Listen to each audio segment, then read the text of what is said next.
V Russell ആരായിരുന്നു, ഏത് നിലയിലാണ് CPIM എന്ന പാർട്ടിയെ കെട്ടിപ്പടുക്കാൻ മധ്യ തിരുവിതാംകൂറിൽ ചങ്ങനാശ്ശേരിയിൽ നിന്ന് തുടങ്ങി കോട്ടയത്തിലൂടെ അതുപോലെ DYFIയുടെ കേന്ദ്ര കമ്മിറ്റി അംഗമായി വരെ പ്രവർത്തിച്ച, CITUവിൽ പ്രവർത്തിച്ച, ദീർഘകാലം CPIMന്റെ കോട്ടയം ജില്ലാ സെക്രട്ടറിയായി പ്രവർത്തിച്ച ആ ഒരു വലിയ പൊതുപ്രവർത്തന കാലത്തെ അദ്ദേഹത്തിൻ്റെ ദീർഘമായ വളരെ ഒരു പ്രവർത്തന കാലയളവിനെ ജീവിതത്തെക്കുറിച്ചുള്ള ഒരു സമഗ്രമായ റിപ്പോർട്ടാണ് നമ്മൾ ഇപ്പോൾ കണ്ടത്. ഒരു ആ സമഗ്രതയിൽ നിന്നുകൊണ്ട് തന്നെ സനോജിലേക്ക് കൂടി പോകേണ്ടതുണ്ട്.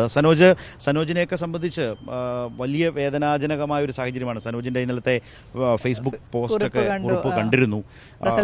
അതെ, സഖാവ് റസലേട്ടൻ പറഞ്ഞിട്ടാണ്. ഒരുപാട് അനുഭവങ്ങൾ, ഓർമ്മകൾ ഒക്കെയുണ്ട്. അതിനിടയിലൂടെയാണ് അദ്ദേഹത്തിൻ്റെ ഈ മരണം എന്നുള്ളതും ഒരു മാധ്യമ പ്രവർത്തകൻ എന്ന പാർട്ടി സമ്മേളന കാലയളവ് കഴിഞ്ഞു, ജില്ലാ സമ്മേളനം കഴിഞ്ഞതേ ഉള്ളൂ. അതിനൊക്കെ സജീവമായിട്ട് റിപ്പോർട്ട് ചെയ്തതും കൂടിയാണ് സനോജ്. ഈ കഴിഞ്ഞ ദിവസങ്ങളിലും അദ്ദേഹം ആശുപത്രിയിലേക്ക് ചികിത്സയ്ക്കായി പോകുന്നതുവരേക്കും സനോജൊക്കെ അദ്ദേഹത്തെ എപ്പോഴും കാണുകയും സംസാരിക്കുകയും ചികിത്സയ്ക്ക് പോയി മടങ്ങി വരാം എന്ന് പറഞ്ഞു പോകുന്നതും പിന്നീട് ചിലപ്പോൾ ഫോണിൽ സംസാരിച്ചിട്ടുണ്ടോ എന്നറിയില്ല. അങ്ങനത്തെ ഒരു അനുഭവങ്ങൾ കൂടി കേൾക്കാനും അറിയാനും താല്പര്യമുണ്ട്. സനോജ്,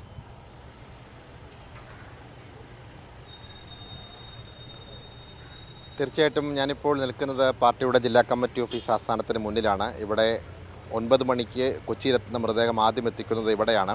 അതിനുശേഷമാണ് പൊതുദർശന ചടങ്ങുകൾ ഉണ്ടാവുക. മുഖ്യമന്ത്രി ഉൾപ്പെടെയുള്ള ആളുകൾ ഇവിടെ എത്തി അന്തിമോപചാരം അർപ്പിക്കുമെന്നാണ് അറിയാൻ കഴിയുന്നത്.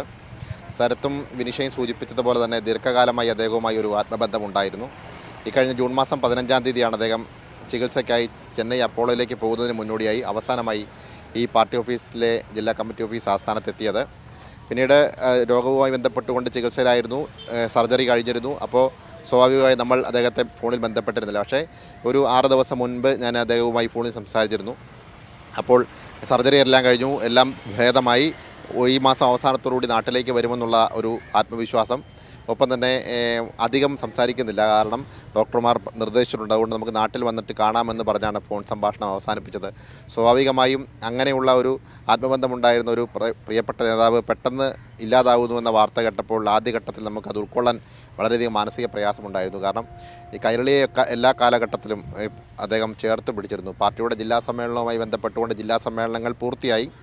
അപ്പോൾ ഈ ജില്ലാ സമ്മേളനത്തിൽ വരുന്ന പ്രതിനിധികൾക്ക് ഗിഫ്റ്റായിട്ട് ബാഗ് നൽകുന്ന ഒരു ചടങ്ങുണ്ട്. അപ്പം എല്ലാ ആളുകൾക്കും കൊടുത്തിരുന്നു. പക്ഷേ സമ്മേളനം എല്ലാം കഴിഞ്ഞ് 2 ദിവസം കഴിഞ്ഞ് റസലേട്ടൻ ഫോണിൽ വിളിച്ചിട്ട് സനോജ എവിടെയാണെന്ന് ചോദിക്കുന്നു. അപ്പം ഞങ്ങൾ പറഞ്ഞു ഇങ്ങനെ വാർത്തയുമായി ബന്ധപ്പെട്ട് ഇന്ന സ്ഥലത്ത് നിൽക്കുകയാണ്, DC-യിലേക്ക് വരണമെന്ന് പറഞ്ഞ് എന്നെയും ക്യാമറമാനെയും DC-യിലേക്ക് വിളിച്ചു വരുത്തിയിട്ട് ഞങ്ങൾക്ക് രണ്ടും ഈ എല്ലാ പ്രതിനിധികൾക്കും കൊടുത്ത ഓരോ ബാഗ് ഞങ്ങൾക്ക് രണ്ടും തന്ന് ഞങ്ങളോട് ആ സ്നേഹം അദ്ദേഹം ഊട്ടിയുറപ്പിക്കുന്ന ഒരു കാഴ്ച.